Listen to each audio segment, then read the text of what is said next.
नमस्कार। तो आज हम बात कर रहे हैं सेबी के उस फैसले की जिसने काफी ध्यान खींचा है। जी। फ्यूचर्स एंड ऑप्शंस यानी एफएनओ में ट्रेडिंग शुरू करने के लिए जो एक एप्टीट्यूड टेस्ट की बात चल रही थी उसे अब हटा दिया गया है। हाँ, बिल्कुल।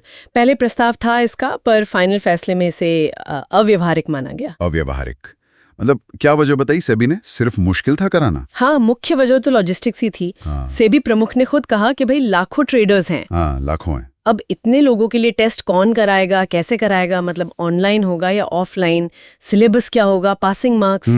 ये सब तय करना और फिर उसे पूरे देश में लागू करना बहुत बड़ा काम था। सही बात है।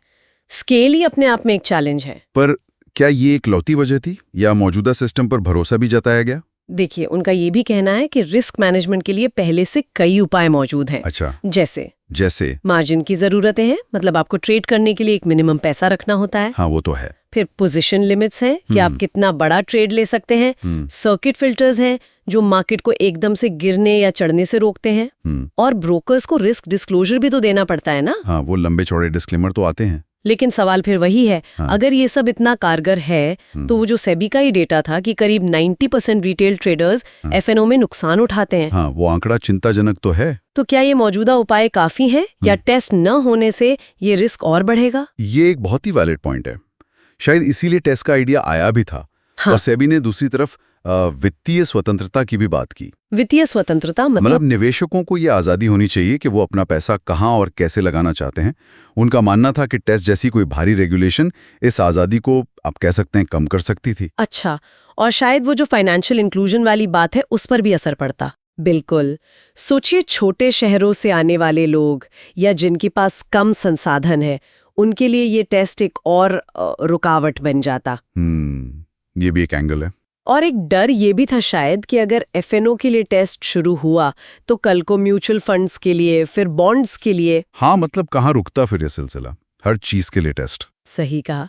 तो ये शायद एक बड़ी वजह रही कि इसे आगे नहीं बढ़ाया गया। ठीक है, तो अब जब टेस्ट नहीं है, इसके फौरी फायदे क्या दिखते हैं? मतलब मार्केट के लिए, ट्रेडर्स के लिए। सबसे बड़ा फायदा तो यही है कि एंट्री बैरियर नहीं रहा। नए निवेशक, खासकर युवा लोग, आसानी से एफएनओ मार्केट में आ सकते हैं। इससे शायद बाजार में पार्टिसिपेशन बढ़ेगा, लिक्विडिटी भी, और ब्रोकर्स के लिए भी काम आसान हो गया। हाँ, उनका क्लाइंट ऑनबोर्डिंग प्रोसेस सिंपल रहेगा। जी, तेज और आसान।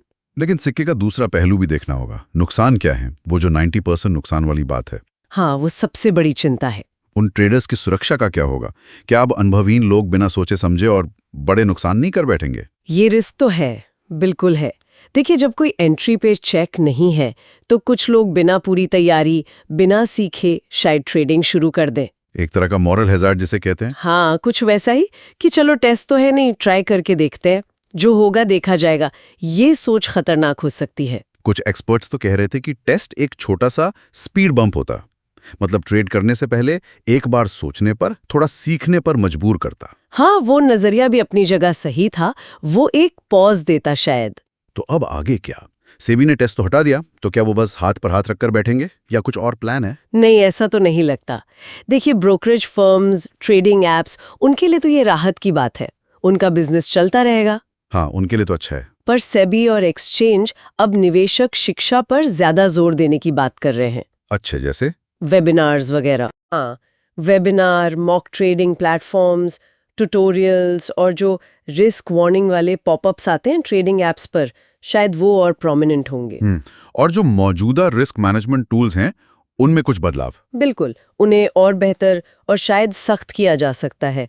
जैसे डायनामिक मार्जिन की बात हो रही है। डायनामिक मार्जिन वो क्या होता है? मतलब मार्केट में जब वॉलेटिलिटी यानी उतार चढ़ाव ज्यादा हो तो मार्जिन की जरूरत अपने आप बढ़ जाए। इससे रिस्क थोड़ा कंट्रोल होगा। ओके, ये दिलचस्प है। और एक और बात सुनने में आई थी, बिहेवियरल एनालिटिक्स। जी हाँ, ये काफी एडवांस्ड अप्रोच है। मतलब टेक्नोलॉजी का इस्तेमाल करके ट्रेडर्स के ट्रेडिंग पैटर्न को एनालाइज करना। पैटर्न को कैसे? ये देखना कि कौन लगातार लॉस कर रहा है या कौन बहुत ज्यादा रिस्की ट्रेड्स ले रहा है। अच्छा। और फिर उन ट्रेडर्स की पहचान करके उन्हें शायद व्यक्तिगत तौर पर अलर्ट भेजना या कोई गाइडेंस देना। एक तरह से डेटा ड्रिवन निगरानी। ये भविष्य का रास्ता हो सकता है।